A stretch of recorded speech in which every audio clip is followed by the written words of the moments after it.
दोस्तों 1 जून 2023 अयोध्या के कोतवाली क्षेत्र के श्री रामपुरम कॉलोनी में जब एक जवान बेटा अपनी मां के साथ घर को लौटा तब उसने देखा कि उसकी पत्नी ज्योति सुप्रिया जमीन पर बहुत ही बुरी अवस्था में पड़ी है।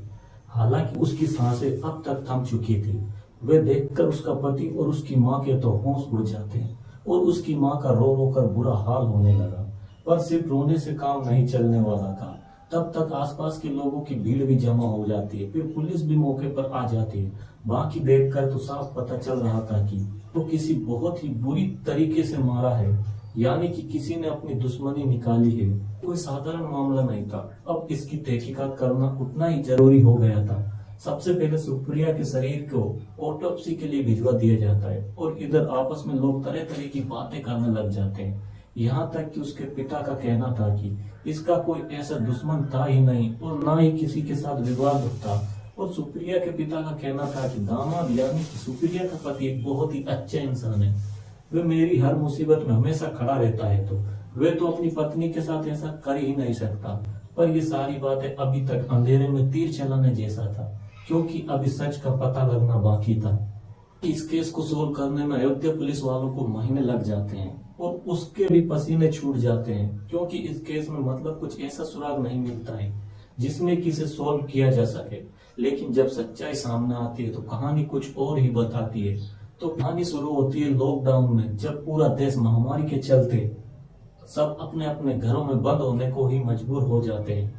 तब लोग अपने आप को एंटरटेनमेंट करने के लिए तरह तरह की एक्टिविटी करते थे, गेम खेलते थे, यहाँ तक कि कुछ लोग रील्स बनाते थे। तो सुप्रिया नाम की महिला, जिसकी उम्र लगभग 30 साल थी और वे पैसे से एक टीचर थी और इसलिए वे घर पर रहते रहते अब और बोर होना शुरू हो चुकी थी।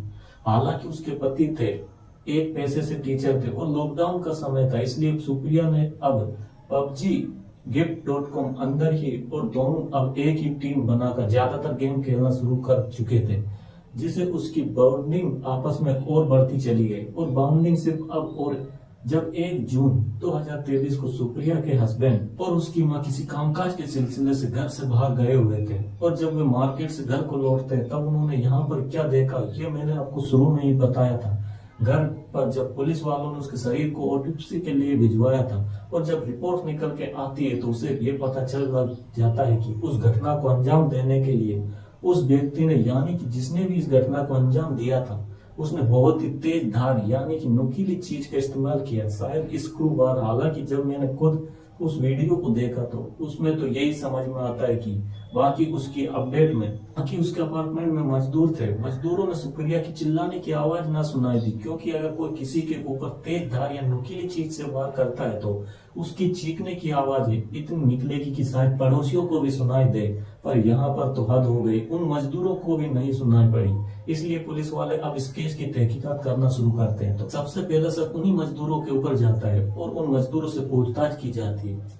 तो पूछताछ के दौरान कोई ऐसी बात सामने नहीं आती है और ना ही उनका व्यवहार या फिर उनका कोई ऐसा बयान सामने निकल के आता है जिससे कि उनके ऊपर और भी शक गहरा हो सके, सख्ती से पूछताछ की जा सके। तो वे एंगल से तो बिल्कुल खत्म हो चुका था कि मजदूरों ने इस घटना को अंजाम दिया होगा। यहाँ पर आपको ये बात जानकर बहुत ही हैरानी होगी, शायद आपको विश्वास नहीं होगा कि इस केस को सोल्व करने में खुद बड़ी भूमिका निभाता है। पर ये केस ये तो हमें आगे ही चलेगा, पर अभी इस केस की तहकीकात चल ही रही होती है और केस का सोल्व करने के लिए बहुत ही अलग अलग एंगल को उठाकर सामने रखा जाता है। पर दुख की बात यह है कि जिस भी एंगल को उठाकर पुलिस वाले उसी एंगल में तहकीकात करना शुरू करते हैं तो वे आगे चलकर वे एंगल बिल्कुल निसफल हो जाता है। जैसे कि इस केस को जब एक्स्ट्रा मैरिटल अफेयर का रूप दिया गया तो उसमें भी कुछ खास हाथ लगता ही नहीं, क्योंकि जब सुप्रिया के मोबाइल को सर्विलेंस पर लगाया जाता है तो किसी भी तरह की कोई डिटेल नहीं पाई गई और ना ही कोई कॉल रिकॉर्ड पाए गए जिससे कि ये कह सके कि उसका किसी के साथ एक्स्ट्रा मैरिटल अफेयर चल रहा था। हालांकि इस बात को लेकर काफी विवाद भी हुआ था। लोग सड़कों पर उतर आए थे कि सुप्रिया वर्मा टीचर के चरित्र का इस तरीके से हनन न किया जाए। सुप्रिया वर्मा को न्याय दो, न्याय दो। ये केस देखने में जितना सरल और साधारण लग रहा था वे उसमें उतना ही गहराई में जाता हुआ नजर आ रहा था। शायद इसलिए इस केस की तहकीकात में तकरीबन 500 से भी ज्यादा लोगों से पूछताछ की जाती है और कोई लिंक 500 लोग बहुत ज्यादा होते हैं। सुप्रिया वर्मा की रहने वाली थी, उसके 10 किलोमीटर के अराउंड में बहुत सारे लोगों को मोबाइल की कॉल डिटेल्स भी निकलवाई गई थी, पर उसमें भी कुछ खास हासिल हुआ ही नहीं। और जैसे जैसे समय बीतता जा रहा था वैसे वैसे ये केस उतना ही ज्यादा उलझता जा रहा था। लगभग सभी एंगल्स की जांच करने के बाद कुछ भी हाथ नहीं लगता है। तब पुलिस वालों को सारा सब उसी के पति के ऊपर घूम जाता है, क्योंकि एक बार को तो पुलिस वालों को ऐसा ही लगा कि हो सकता है कि पति ने ही ये सारा चक्रव्यूह रचा हो और अब वह अनजान बनने का नाटक कर रहा है। लेकिन जब इसके ऊपर से अच्छे से तहकीकात की गई तो ये बात सामने आई कि जिस दिन वह घटना हुई थी और जिस समय वो सब कुछ हुआ उस समय तो वह घर पर था ही नहीं, यानी कि वह अपनी माँ के साथ मार्केट गया हुआ था। और इस बात पर तो उसकी माँ ने भी अच्छे से बयान दिया और जगह जगह की सीसीटीवी फुटेज देखने पर वह मार्केट में ही पाया गया और ना ही किसी भी तरीके का झगड़ा या विवाद होने की बात सामने आई कि सुप्रिया और उसके पति में कभी झगड़ा या फिर विवाद चलता आ रहा था। उसके बाद अब आखिरी उम्मीद बची हुई थी वे सारे सीसीटीवी फुटेज, और यहाँ पर यह केस इतनी आसानी से सोल्व होने वाला नहीं था, क्योंकि सीसीटीवी 1 या 2 नहीं बल्कि 700 फुटेज खंगाले जाते हैं और वे आंख पकड़ी बताते हैं कि पुलिस वालों के पसीने छूट गए। इसको सोल्व करते करते जब बात तो ये है कि इतने सारे फुटेज खंगालने के बाद भी कोई ऐसा सुराग नहीं मिलता, पर एक उम्मीद की किरण जरूर दिखाई पड़ती है। उन्हीं फुटेज में एक ऐसा फुटेज मिला था जो कि सुप्रिया के घर की तरफ एक लड़का जाता हुआ दिखाई दिया। हालांकि दोस्तों उसका चेहरा बिल्कुल भी नहीं दिखाई दे रहा, बस दिखाई दिया तो एक टी शर्ट। और जैसा कि मैंने आपको कहा कि इस केस को सोल्व करने में पर आखिरी उम्मीद जो बची थी वे थी ऑनलाइन शॉपिंग स्टोर जैसे Amazon.in खरीदी थी, जिसका पता तो डिलीवरी बॉय बताता है। उसने किस घर में वो प्रोडक्ट डिलीवर किया था, फिर क्या हुआ था। पुलिस वाले अब आखिरी उम्मीद किए उस घर पे जाते हैं और पुलिस वाले दरवाजे पर ही अभी बाहर खड़े ही थे कि तभी वो लड़का बाहर से घर की ओर जा रहा था।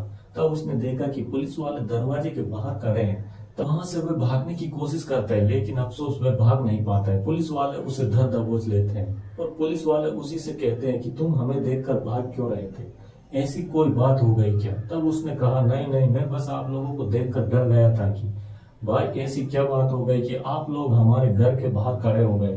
फिर पुलिस वालों ने बातों ही बातों में उस फोटो को दिखाया, यानी कि उस टी शर्ट की फोटो दिखाते हुए कहा कि ये जो टी शर्ट तुमने ये पहने हुए है। तब वो घर में जाकर के वो टी शर्ट को लाता है और पुलिस वालों को सौंप देता है। पुलिस वाले अभी तक ये नहीं कह सकते थे और ना ही उसे पकड़ सकते थे इस शक के आधार पर कि उसी ने इस घटना को अंजाम दिया है। इसलिए अब टी शर्ट को फोरेंसिक जांच करवाने के लिए भेज दिया जाता है और उसकी रिपोर्ट के आने का इंतजार किया जाता है। और जब रिपोर्ट आती है दोस्तों, उससे ये खुलासा हो जाता है कि उस टी शर्ट में वो दाग पाए गए जो कि घटना को अंजाम देते वक्त उस टी शर्ट में लगे थे। हालांकि उस टी शर्ट को अच्छी तरीके से धो दिया गया था, लेकिन फोरेंसिक जांच बहुत ही बारीकी से की जाती है जो कि धुले हुए दागों को भी अच्छे से पकड़ना जानती है। चलो अब इस बात का तो खुलासा हो मिली, इस घटना का आरोपी पकड़ा गया, लेकिन इससे पीछे की वजह क्या रही ये जानना भी उतना ही जरूरी था। क्योंकि एक महिला जो कि पैसे से टीचर थी, उसका पति भी टीचर था, उसका किसी के साथ वैरो ही नहीं था, किसी के साथ दुश्मनी नहीं थी, इसने ऐसा क्यों किया, इसके पीछे की क्या वजह रही। तब जाकर वो कि हम दोनों की मुलाकात PUBG.gift.com पर हुई थी। आसपास के रहने वाले थे, इसलिए इन दोनों का आपस में मिलना जुलना भी लगा ही रहता था। और तो और जब भी कोई घर पे मौजूद नहीं होता था तब सुप्रिया अपने घर में ही उस लड़के को बुलाती थी। सब कार्यक्रम होता था जो अभी आप सोच रहे हैं, और कोई 1-2 दिन की बात नहीं थी, बल्कि ये काफी लंबे समय तक ऐसे ही चलता रहा। और धीरे धीरे उस लड़के को समझ में आया कि अगर इसके बारे में मेरे घर वालों को या फिर पड़ोसियों को पता चला तो मेरी बहुत बदनामी ही होगी, और तो और मेरे दोस्तों में इमेज भी बहुत खराब हो जाएगी। बाकी मैं अपने शब्दों में बताऊं तो उस लड़के का उससे मन भर गया था।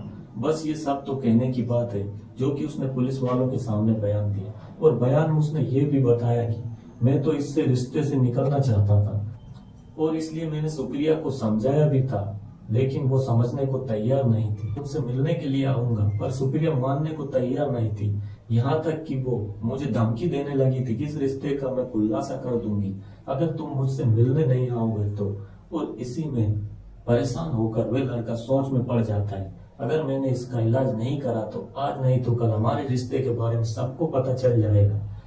और इसलिए उसे छिपाने के लिए उसने इस घटना को अंजाम दिया, ये सोचकर कि न रहेगा बांस और न रहेगी बांसुरी, बाकी आपकी नजरों में इनमें से कौन गलत है, प्लीज मुझे कमेंट करके बताओ। हालांकि मेरे नजरों में तो ये दोनों ही गलत है, क्योंकि एक शादीशुदा होने के साथ साथ वो एक पेशे से टीचर भी थी।